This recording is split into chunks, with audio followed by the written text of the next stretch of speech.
the heavens and the earth, Lord. The living God, the Holy One. Say you are, and we give you worship. Say you are. C'est-à-dire l'amitié sentimentale.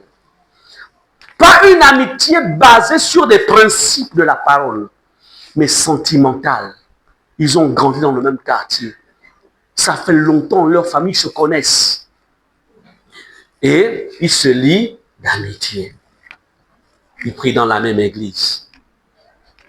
Mais lui, il a un niveau un peu plus élevé. Il craint le Seigneur. Il aime le Seigneur. Toutes ses portes sont fermées. Mais il s'est lié à quelqu'un qui est surveillé par une entité.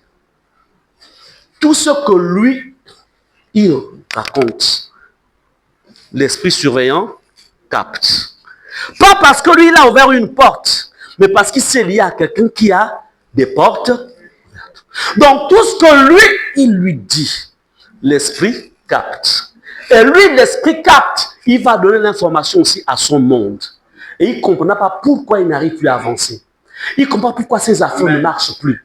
Il se dit, mais qu'est-ce qui se passe? Je jeûne, je prie, je paie mes dîmes. Mais qu'est-ce qui se passe?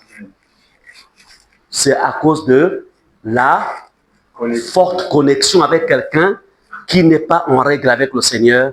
Et l'esprit, en fait, surveillant, en fait, il va aussi, malheureusement, il ne sait pas qu'il est maintenant espionné par l'esprit. Il va lui dire, frère, oh, j'aimerais te dire, je suis heureux. Oh, Jésus est amour. Demain, j'ai rendez-vous dans un ministère. J'ai un marché qu'on va me donner. Amen. Oh, monsieur, il faut continuer à prier. Marché, combien? 10 millions. Ah! Il envoie l'information. À 2 heures du matin, on bloque. Il travaille sur le blocage du marché. Quand il se présente à 8 heures, oh, vraiment, monsieur, moi, désolé, vous ne pouvez plus être reçu. Bon, repassez dans une semaine. Et puis, on ne le rappelle plus. Qu'est-ce qui s'est passé? Amen. Amen. Allez à vos places. Qui marche avec vous? Qui? À qui confies-tu tes secrets, tes projets? Là, on vient de proclamer le bac, hein, deuxième tour. Et même déjà, ça fait le bac. Mon fils a eu le bac. Il faut bien il faut raconter dans tout le Gabon. Il faut parler dans tout le Gabon. Il faut parler. Je passais quelque part. Je vois sur un panneau publicitaire l'image d'une enfant faisant la publicité d'un produit, je ne veux pas dire quel produit. Une enfant, une belle petite fille. Je dis, mon Dieu, ça c'est quel parent qui livre son enfant comme ça? C'est vrai que quand ils font ces panneaux-là, il y a de l'argent qui est donné. Mais le problème, c'est que cette image-là qui est là-dedans, ça va être récupéré par qui? Ça va aller où? 20 ans plus tard, ou 25 ans, cette fille-là, il y a 25 ans, elle était sur un panneau, tout le monde qui passe voir. La photo, elle est exposée. Par la photo, on t'atteint. Par la photo, rien que la photo, on t'atteint. C'est comme si tu étais présent dans un lieu d'hôtel maléfique, par la photo. Tu fais un voyage, je ne sais pas dans quel pays, Facebook.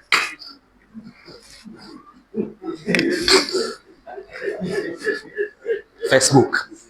Livrez toute votre vie, continuez à livrer. C'est-à-dire qu'aujourd'hui, le monde maléfique n'a plus besoin de chercher loin. Il rentre seulement, il est où en ce moment? Il est à Washington. Demain, il doit être reçu par Trump. Bloquez-moi ça. Toi, mais tu as donné l'information, tu as vendu l'information. Et tu ne comprends pas, moi, monsieur, vous pouvez être reçu parce que tout simplement, mais tu as vendu. Le monde des ténèbres est aussi actif que le monde physique. Et il est même plus actif que le monde physique. Ça, pour le sachiez. Allez-y dans ma page Facebook, si vous allez encore voir des images. Même la photo, j'en ai.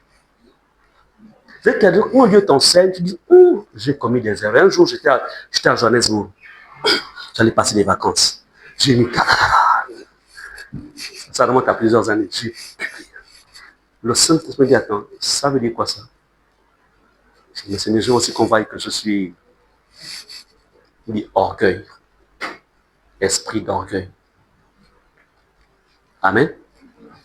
Quand il m'a parlé comme ça, je ne publie plus. Facebook, ça me sert juste pour mettre les publicités peut-être, enfin de l'église, des choses comme ça. Mais ma vie privée, là, ma vie, amana. Amen. Faut pas donner des outils faciles à tes ennemis. Faut pas.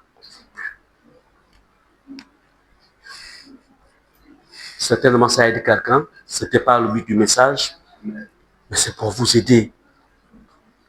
Le risque de la foi.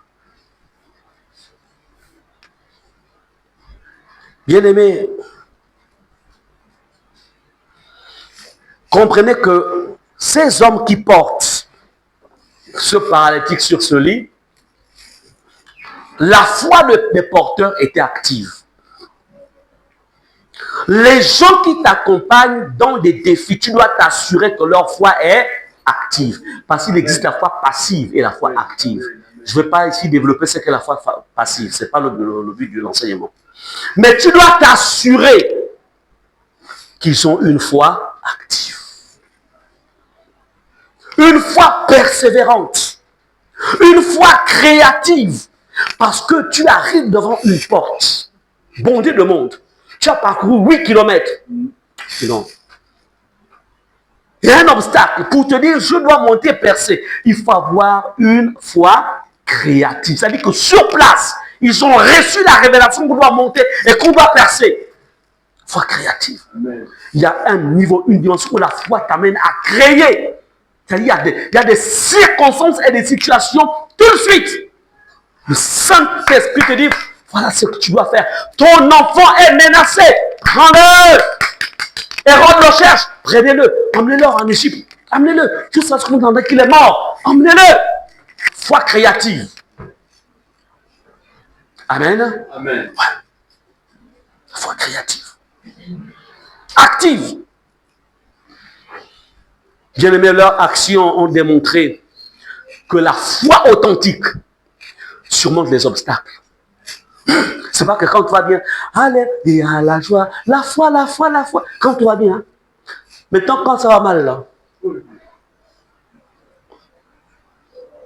C'est-à-dire que la personne qui disait, nous vaincrons Satan, nous vaincrons les démons, nous vaincrons les sorciers, au nom de Jésus. Maintenant, lorsque tout commence à se gaspiller tout autour, il oublie que dimanche, il a chanté le cantique. Il est nerveux, il est irritable. À la maison, il ne veut même plus qu'on lui parle de quoi que ce soit. Mais quand tu chantais que tu as vaincu Satan, tu as vaincu les démons, tu as vaincu les sorciers, tu ne sais pas qu'eux aussi devaient te montrer que si tu crois là, montre-moi que ta foi est persévérante. Donc, il faut comprendre ici que la véritable foi n'a pas peur des obstacles. Oui, il y aura des obstacles, mais je refuse d'avoir peur. Amen. Et voyez-vous, pour ne pas se laisser atteindre par la peur, n'accepte pas ce que tes yeux voient. C'est vrai, il y a une situation négative qui est là, c'est vrai, je vois, mais je refuse le message que tu me donnes. Je refuse ce message. Que les yeux vous montrent. Eux, ils ont dit, on va rentrer, même s'il y a la foule, on va rentrer. Et on peut voir la puissance de l'intercession des autres. Voyez-vous comment en fait, cette intercession, parce qu'on peut dire que ceux qui portaient le lit, c'est aussi l'image de l'intercession. Savoir porter les fardeaux les uns des autres. Ils portent les fardeaux des autres, l'intercession.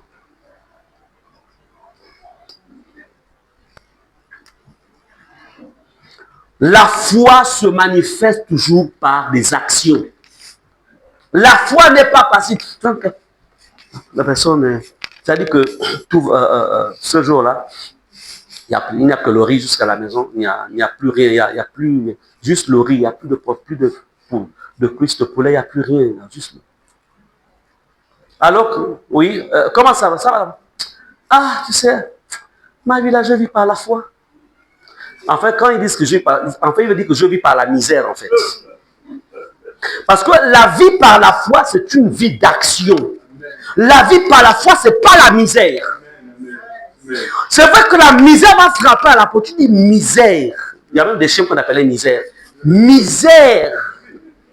Tu sors au nom de Jésus. Non, mais écoutez, je vous dis, à chaque fois que vous écoutez quelqu'un dire je vis par la foi, il faut savoir que ses poches sont vides. Non, ça je vous le dis. Hein. Tous ceux, s'il vous plaît, 10 chrétiens qui te disent ah, je vis par la foi. Amen. La foi. Toute la nuit, je ne fais que prier. Je vis par la foi. Ce n'est pas la foi. La foi suscite l'action. Amen. La foi, ce n'est pas en fait, ce n'est pas comment dirais-je, ce n'est pas la paresse. Non. La foi, il y a l'action. Il y a la vivacité dans le langage. Amen. Amen. Il est mieux de ne rien dire. Mais tu sais que tu as activé quelque chose et que le ciel va répondre. C'est pas la foi. Donc la foi surmonte les obstacles. Oui, l'obstacle est là. Mais je crois, tu vas changer l'autre des choses. La foi. Quelles sont les personnes que tu associes dans tes combats? Qui? Bien aimé, le verset 20, comme on a vu, dit, voyant leur foi. Il dit, homme, tes péchés te sont pardonnés. Attendez, quel est le lien entre l'état paralytique et le péché? C'est parce que tout simplement, Jésus veut enseigner une vérité ici. Laquelle? Une maladie n'a pas d'abord une origine forcément biologique ou physique, etc., ou microbienne. Une maladie tire souvent sa source à partir du péché. C'est pourquoi la première chose que Jésus fait, il dit, homme, tes péchés te sont pardonnés. C'est-à-dire que la paralysie que tu as là dans ta vie, là, c'est causé par les péchés. La paralysie qu'il y a dans ton lieu professionnel, là, tu n'avances plus, c'est causé par les péchés. La paralysie qu'il y a dans ta vie familiale, là, c'est causé par les péchés. Mettez paralysie affectez le mot paralysie dans tous les domaines. Il dit c'est causé par le péché. Donc, avant que je ne vienne d'abord, avant que je ne relâche la guérison, pour que la guérison ne rebondisse pas, il faut d'abord que tu sois pardonné de tous tes péchés. Donc, Jésus, une fois il a traité le problème du péché dans la vie du paralytique, vous verrez, c'est après que la guérison vient. Généralement, que font les chrétiens? On court vers la guérison, on court vers la restauration, on court vers le miracle, mais on oublie d'abord de traiter le problème du péché. Le péché est souvent un obstacle, ou est souvent la cause d'un ensemble de maux qui minent les chrétiens, qui minent l'homme, le péché. Amen. Chrétiens, chrétiennes, avant de rechercher le miracle, la solution, allez-y vers le Seigneur, dit Seigneur, pardonne-moi ou pardonne-le. Amen. Pardon. Donc, quand on est dans Hébreux chapitre 11, verset 1, Hébreux 11, verset 1, nous connaissons tous ce passage. Or, la foi est une ferme assurance des choses qu'on espère, une démonstration de ce qu'on ne voit pas. Qu'est-ce qu'on nous fait comprendre ici? La foi qui prend des risques est une foi qui, en fait, est tournée vers l'invisible. La foi est tournée vers l'invisible. La foi n'est pas tournée vers la poche des autres. Tu veux prier. Allez, Seigneur Jésus, viens à mon secours. Je suis dans la détresse. Oh Dieu, viens, viens, viens, viens. Seigneur, touche le cœur d'Arsan pour qu'il m'envoie tout ce qu'il a là-bas. Oh Seigneur, touche le cœur d'Arsan. Il a fait des bénéfices et des temps dans son entreprise. Ah Seigneur, touche. Là, la foi est tournée vers la poche de l'autre. Quand tu pries, sois sûr que tu es connecté à Dieu lui-même. Amen. Tu es connecté à Dieu lui-même. Ne regarde pas, en fait, ne permets pas qu'il y ait un intermédiaire entre Dieu et toi. Dieu lui-même. Maintenant, si Dieu lui-même touche Ersan, c'est-à-dire pendant qu'il dort, un ange le visite, lui dit, hé, Ersan, prends tous tes bénéfices, tout, pas déposer pour la construction de la cathédrale. Là, ce n'est pas le pasteur qui a parlé. Hein.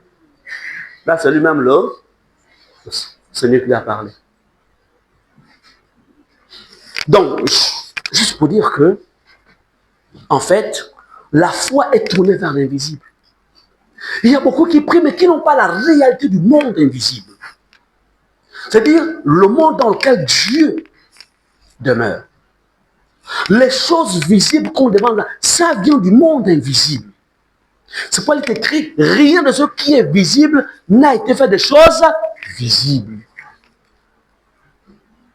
Donc tu dois être sûr. Et lorsqu'on prie, quand on demande à Dieu, vous savez pourquoi il nous exauce? Parce que ça existe déjà. Je vais prendre un exemple. Voilà, il est là, il fait, lève-toi. Donc, on prend l'image que c'est lui, mets-toi ici là. Voilà. Donc, attrape. Oui. Donc, ça, c'est par exemple la santé, ça, c'est l'argent. En fait, c'est juste une image. Tout ce qu'on demande à Dieu, ça existe déjà. Donc, ce ne sont pas des choses que Dieu va créer. Non. Tout existe en lui. Tout ce dont nous avons besoin, ça existe déjà en lui. C'est pourquoi la foi authentique, la main de la foi, quand on prie, la main de la foi va seulement dans la présence de Dieu et récupère ce qu'on appelle la grâce. Amen.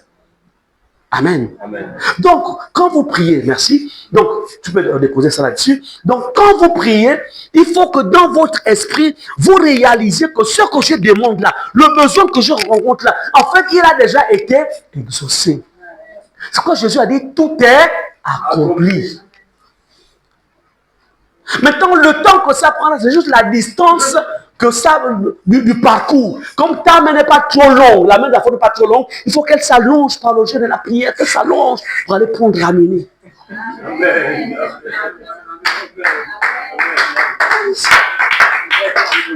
Amen. Amen. Bien-aimé, c'est une prise de risque spirituel qui est fondée sur la confiance en Dieu. La foi authentique. Elle est fondée sur la confiance en Dieu. Tu ne peux pas avoir confiance en un homme plus que Dieu. Non. Ma confiance, c'est en Jésus. Ma confiance en Jésus. Alléluia. Amen. Je manifesterai de ma reconnaissance vis-à-vis de celui qui me vient en aide. Amen. Et je vais l'honorer. Mais ma confiance, c'est en Dieu. Est-ce que vous comprenez cela? Amen. Parce que si vous mettez votre confiance dans les hommes, Le jour où cet homme-là ou cette femme-là ne pourra pas te venir en aide, tu diras, les chrétiens aujourd'hui. Hein. Et pourtant, je sais qu'ils pouvaient m'aider. Hein. Mais ils me négligent. Comme je ne suis pas riche, ils me négligent. Ce que tu ne comprends pas, c'est qu'en fait, Dieu dispose des hommes et des femmes pour un temps et pendant un temps. Aujourd'hui, il peut disposer Ersan. Demain, il va disposer Maurice. Après-demain, il va disposer Alice. Amen. Amen. Ce n'est pas parce qu'il a disposé Ersan que Ersan doit toujours agir en ma faveur. Non. Il n'est pas mon pourvoyeur. C'est Dieu qui est mon pourvoyeur. Maintenant, Dieu étant mon pourvoyeur, il va passer aujourd'hui par lui, demain par lui. Et quand il dit non, tu ne dois pas lui tenir rigueur. Tu dois comprendre que par rapport à aujourd'hui, il n'est pas l'instrument de ma bénédiction. C'est là où beaucoup d'entre vous vous trompez. Je ne comprends plus. Et pourtant, il m'aidait souvent. Maintenant, il m'a tourné le dos. Mais je t'en fais comment? Je fais non. Ça veut dire que la saison est finie. Il était l'homme ou la femme de ta saison pendant ce moment. Mais la saison est finie. Et c'est ce qui s'est passé avec le prophète Élie. Alors qu'il y avait la sécheresse dans tout Israël. Mais par rapport à cette saison, il avait disposé la veuve. Il n'est pas resté pour toujours chez la veuve. Non, c'était juste une saison. Donc, la foi authentique vous permet de demeurer toujours connecté au Seigneur, la confiance en lui, et lui-même, le Seigneur, disposera en fait des instruments. Ma confiance dans les instruments. Mais je mets ma confiance en Dieu, mais cependant, je respecte les instruments, je vais honorer les instruments. Alléluia. Je vais prier pour les instruments, mais je ne mets pas ma confiance en eux, parce que au risque qu'ils ne prennent la place de Dieu dans ma vie, je refuse. Amen. Amen. C'est très important de comprendre ça. Donc, c'est pour dire que la foi authentique ne cherche pas la sécurité qui vient des hommes. Non. Tu dois rechercher la sécurité qui vient de Dieu. C'est pourquoi dans Proverbe 3, verset 5 à 6, l'ancien va nous dire ça. Proverbe, chapitre 3, verset 5 à 6. Salut les sages. Proverbe 3, verset 5 à 6. Confie-toi en l'Éternel de tout ton cœur et ne t'appuie pas sur ta sagesse. Reconnais-le dans toutes tes voies et il aplanira tes sentiers. Amen. Vous voyez donc le passage nous dit confie-toi. Donc la confiance en l'Éternel. Donc, comme pour dire la foi qui vient de Dieu, la foi en fait qui prend des risques, en fait exigera toujours que tu renonces à tes calculs humains pour t'appuyer en... J'ai déjà beaucoup argumenté là-dessus. On va aller dans 2 Corinthiens 5, verset 7. 2 Corinthiens 5, verset 7, rapidement. Nous marchons par la foi. C'est-à-dire, je crois à ce que la parole me dit. Et j'en fais ma propriété. Donc, la vraie foi ne dépend pas des garanties visibles. C'est-à-dire, je peux ne pas voir la chose maintenant. Mais ce n'est pas parce que la chose n'est pas manifeste qu'elle n'est pas là. Donc, ne dépendez pas du visible. Ce qui garantit ta foi, ce n'est pas ce côté je te montre. Non. Parfois, ta foi authentique peut t'engager sur le terrain, en fait, de l'inconfort, comme je le disais au début. Ce n'est pas tout ce qui est confortable. Ce n'est pas tout ce qui te donne de la réputation qui forcément vient de Dieu. Allez-y, posez la question à Lot. Il avait choisi un très bel espace. Hein? La Bible nous dit que c'était comme le jardin d'Éden. Mais derrière ce qu'il voyait là, il y avait Sodome derrière. Il y avait en fait le péché. Mais Abraham avait choisi une autre direction. Et cependant, la direction qu'il a choisie, c'est ce qui aujourd'hui est devenu, reste toujours, en fait, l'Israël d'actuel. Le territoire. C'est que Abraham avait choisi. Amen.